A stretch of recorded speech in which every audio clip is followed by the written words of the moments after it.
Los filósofos no han hecho más que interpretar de diversos modos el mundo, pero de lo que se trata es de transformarlo. Karl Marx, tesis sobre Feuerbach, tesis 11.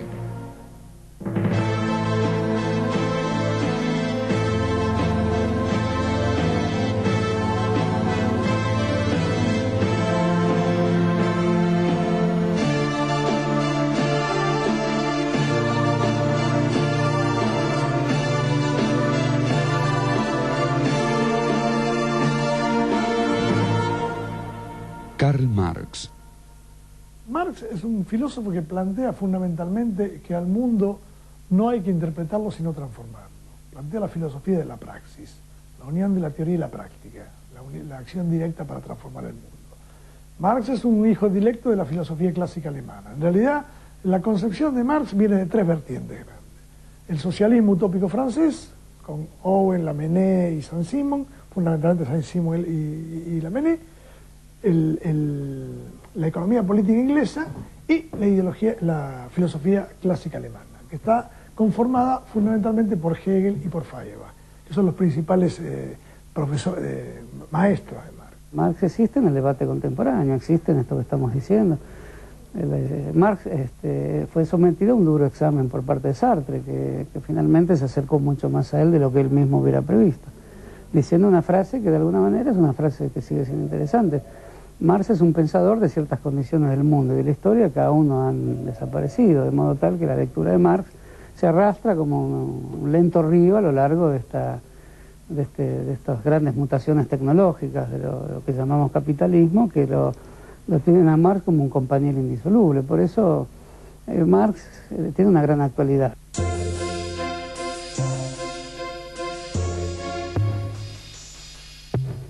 Karl Heinrich Marx nació el 5 de mayo de 1818 en Treveris, una ciudad renana. Su padre era un acomodado abogado de ideas liberales que trabajaba para el Ministerio de Justicia. Luego de la anexión de Renania por parte de Prusia, la familia Marx, de ascendencia judía, tuvo que convertirse al evangelismo para que el padre de Karl pudiera seguir ejerciendo su profesión. Marx era hijo de un abogado que se había recibido en la Universidad de Bonn, un abogado judío de padre y abuelo judíos y rabinos, que se había convertido al cristianismo, al luteranismo, bueno, por cuestiones vinculadas a la situación de los judíos en Alemania. El padre de Marx, Herschel Marx, el abuelo era Levi Marx, cambia entonces su nombre por el de Heinrich Marx, y su madre era de origen húngaro, un matrimonio que tuvo 8 hijos. La mayor era una mujer, Sofía, y luego venía Carlos Marx, o sea que era el mayor de los hijos varones. Marx es de una ciudad alemana junto al río Mosela, la ciudad de Treveris. Justamente las actividades económicas de los viñateros y los recolectores de leña del río Mosela le inspiran la primera observación aguda sobre la relación entre el trabajo y las formas en que se construyen vínculos sociales. Por consejo de su padre, va a estudiar Derecho, Abogacía, a la misma universidad de su padre, a la Universidad de Bonn. Estamos hablando ya de un Marx con 16, 17 años. Marx frecuentaba también la casa, en ese tiempo de la adolescencia, de un amigo de su padre que vivía en la misma calle, que era Ludwig von Westphalen. Decir Westfalen puede provocar asociaciones con Westfalia, o sea, está claro que Ludwig von Westphalen pertenecía a la aristocracia, a la alta burguesía, y además, entre varios hijos, tenía una hija. La hija era Jenny von Westphalen, a la que Marx, en esa etapa de la adolescencia y cuando iba para Bonn, pidió el matrimonio. Lo que, pese a la diferencia de clase, le fue efectivamente concedido, y entonces, bueno, por lo menos se confirmó el compromiso correspondiente.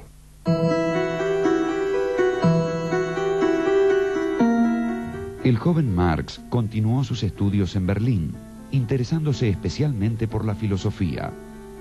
En 1841 obtuvo el título de doctor en filosofía con una tesis sobre las diferencias de la filosofía de la naturaleza en Demócrito y Epicuro.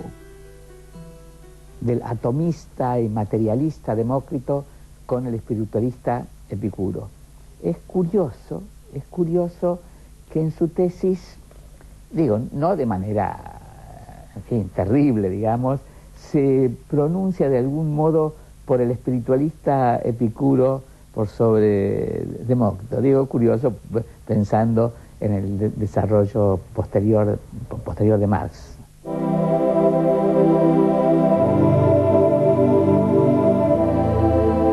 Una vez cumplidos sus estudios, Marx se orientó hacia el periodismo. En 1842 se instaló en Colonia y conoció a quien sería su fiel amigo e íntimo colaborador, Friedrich Engels. Al año siguiente escribió algunos ensayos y su Crítica de la filosofía del derecho de Hegel. Marx planteaba que la filosofía de Hegel era reaccionaria porque legitimaba el status quo. Hegel es un idealista y plantea que la dialéctica es entre la idea y la materia, que es una degradación de la idea, desde el punto de vista filosófico. Y Marx plantea las cosas al revés, él y Engels lo plantean al revés, que la materia está en movimiento permanente, que es eterna, y que la idea, o sea, la conciencia, es producto del ser y no al revés. El ser determina la conciencia, la práctica determina la teoría. Vista la historia con una gran generosidad, Marx es un capítulo de la historia de Hegel, pero al mismo tiempo, vista con rigor de las militancias sociales y políticas del siglo XIX y el siglo XX, Marx es el gran heredero y al mismo tiempo el gran crítico de Hegel, y es una pareja indisoluble, ¿no? Es uno de los grandes momentos del humanismo revolucionario del siglo XIX, para llamarlo con un nombre que hoy sería interesante para reavivar estos grandes legados. Marx va a tomar fuertemente la dialéctica de Hegel, aunque la va a desarrollar y la va a utilizar a su manera, va a ser heredero en algún sentido de algunos aspectos de la filosofía hegeliana vía filósofos como el mismo Schelling. Digo el mismo Schelling porque si uno habla del movimiento del idealismo alemán, está mencionando a Fichte, a Schelling y a Hegel.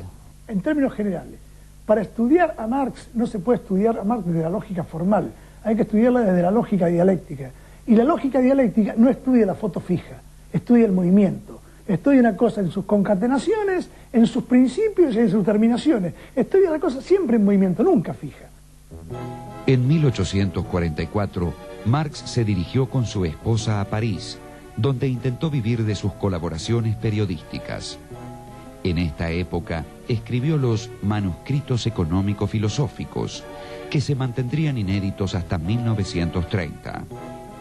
En ese texto destacó la naturaleza alienada del trabajo bajo el capitalismo y analizó el fenómeno que denominó fetichismo de la mercancía.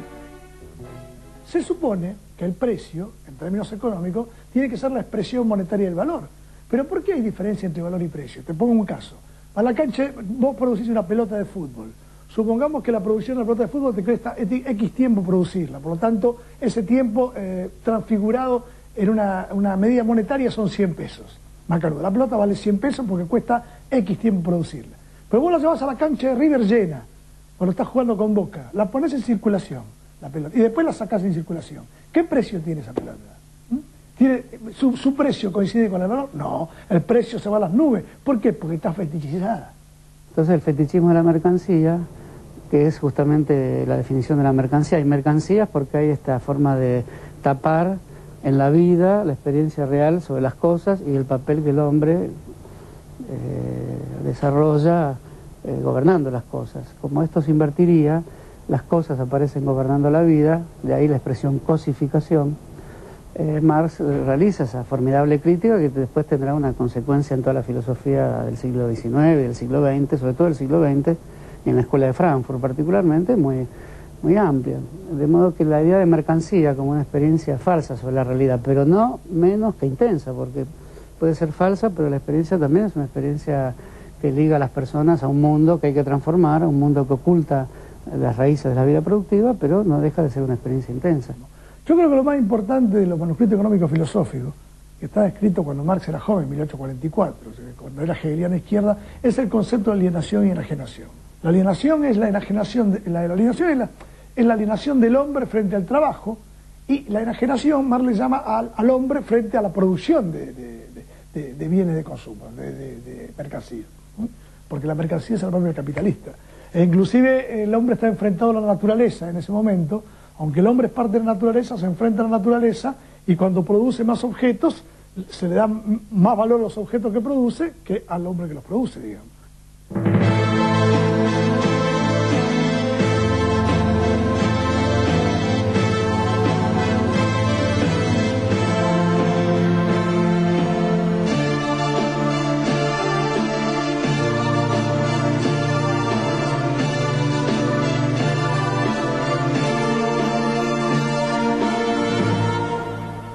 Karl Marx.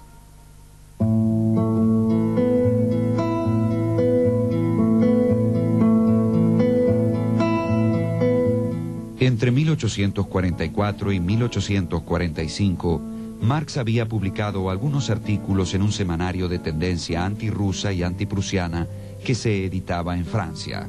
A pedido del gobierno de Prusia, el Ministerio del Interior francés ordenó la expulsión de los colaboradores de dicha publicación. Marx tuvo que trasladarse a Bruselas, donde reanudó los estudios económicos e históricos que había iniciado en París.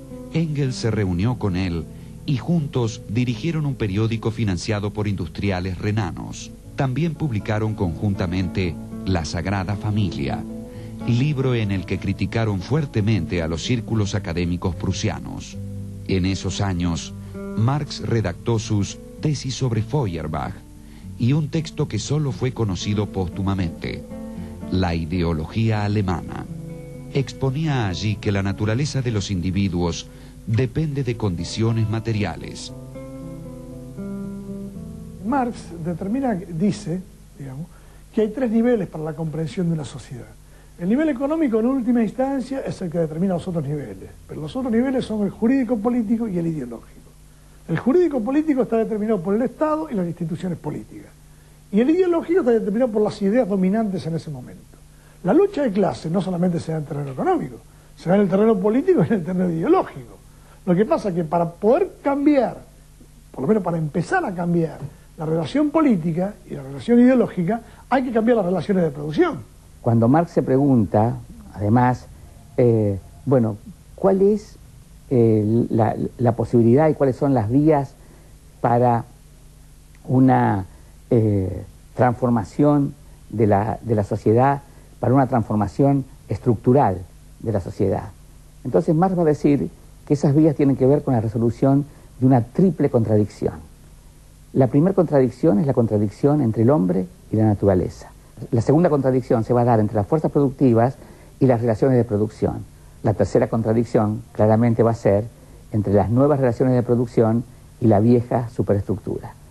El desarrollo, el cambio, la transformación de la sociedad se va a producir cuando el hombre triunfe sobre la naturaleza y luego las nuevas fuerzas productivas sobre las viejas relaciones de producción, y luego las nuevas relaciones de producción sobre la vieja superestructura, generando una nueva superestructura. En 1847, Marx participó en Londres en el segundo Congreso de la Liga de Comunistas, con quienes estaba vinculado desde 1844.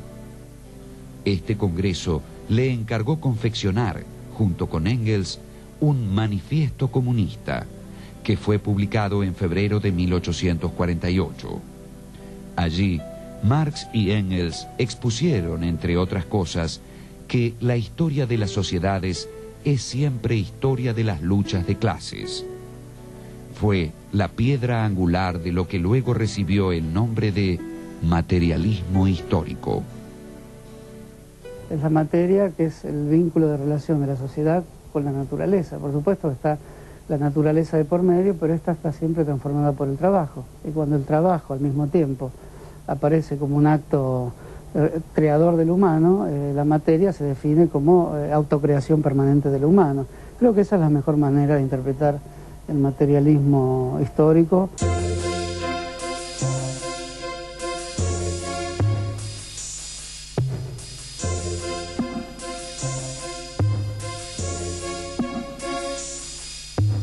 En 1848, Marx se instaló en Colonia, pero al año siguiente, un artículo sobre la historia de Prusia, que el gobierno prusiano consideró ofensivo, generó su expulsión del territorio alemán.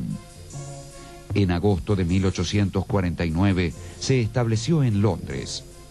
Su situación económica era delicada y solo pudo subsistir por la ayuda de su amigo Engels.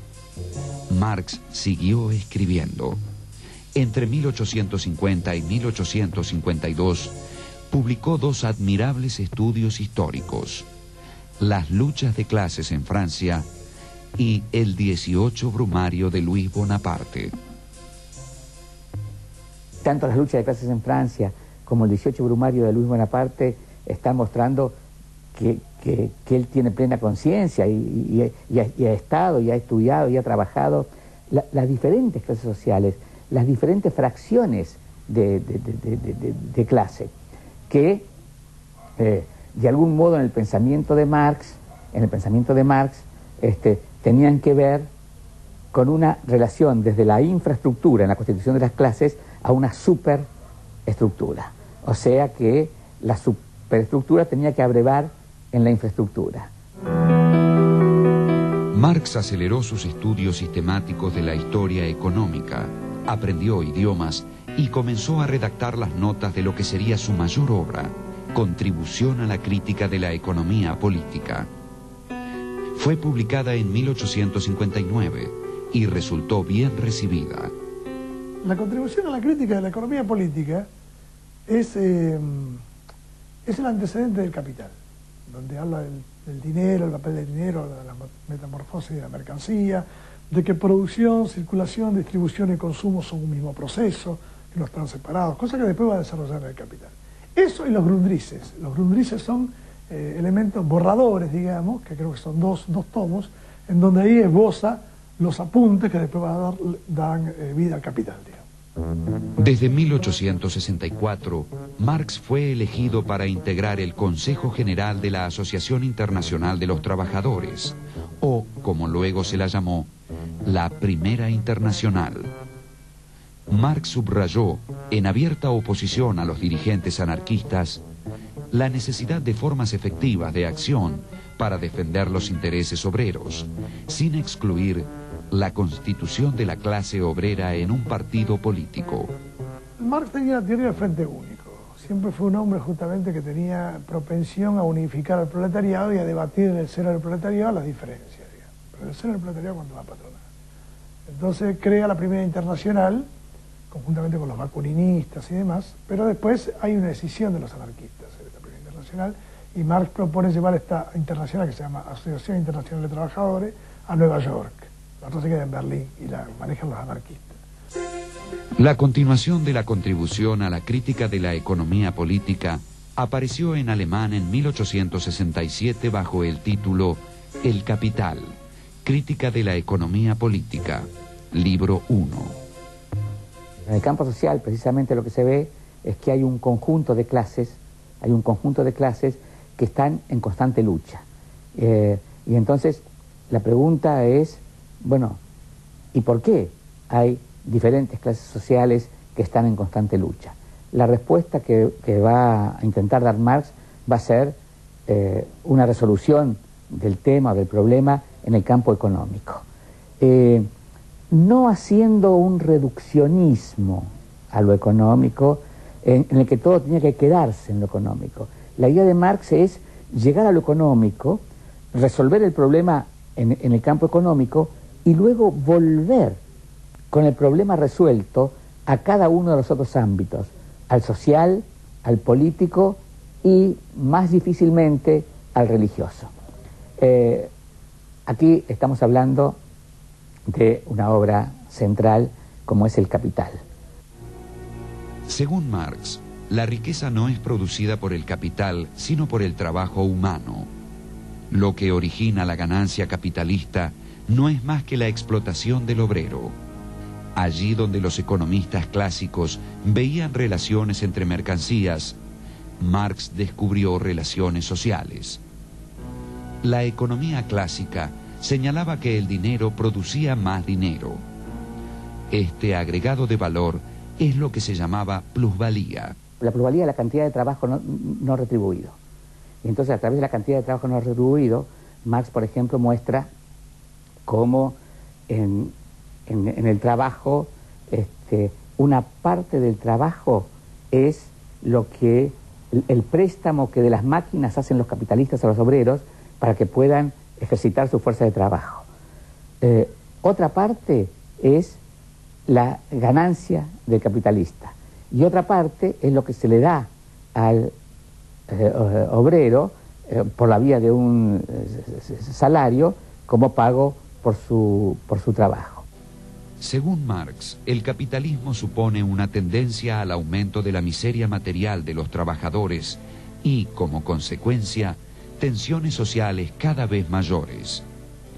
Pero Marx opinaba que el capitalismo avanzaba hacia su crisis final y hacia la revolución que aboliría las clases sociales. Marx justamente dice que la propiedad privada es la que produce la alienación, la enajenación del trabajador. Entonces él dice que la única forma de salir de la alienación y de la enajenación es que el trabajador deje de ser un proletario. ¿Qué significa ser un proletario? Tener que vender tu fuerza de trabajo en el mercado, vender tu fuerza de trabajo en el mercado por un salario. A partir de 1869, Engels pudo asegurar a Marx una renta anual fija para que pudiera despreocuparse del dinero. No obstante, su pésima salud y las muertes de su esposa y su hija mayor oscurecieron sus últimos años. Falleció en Londres el 14 de marzo de 1883, víctima de un absceso pulmonar. Ya había terminado los 2 volúmenes siguientes de El Capital. Sería luego Engels quien los revisaría y publicaría. Y el capitalismo y Marx son inescindibles, no se los puede separar porque en el fondo sería una injusticia con el propio pensamiento de Marx. Hay un intento de situar lo concreto. Si la materia es lo concreto y lo concreto vive de su contradicción interna. Considerando esto, se puede decir que el legado de Marx está vivo en todo pensamiento que al mismo tiempo que ejecuta sus movimientos hacia la materia de la historia, trata de pensar sobre sí mismo, o sea, qué hizo cuando se lanzó a comprender el mundo. Por eso, en ese sentido, Marx es uno de los grandes filósofos del siglo XIX.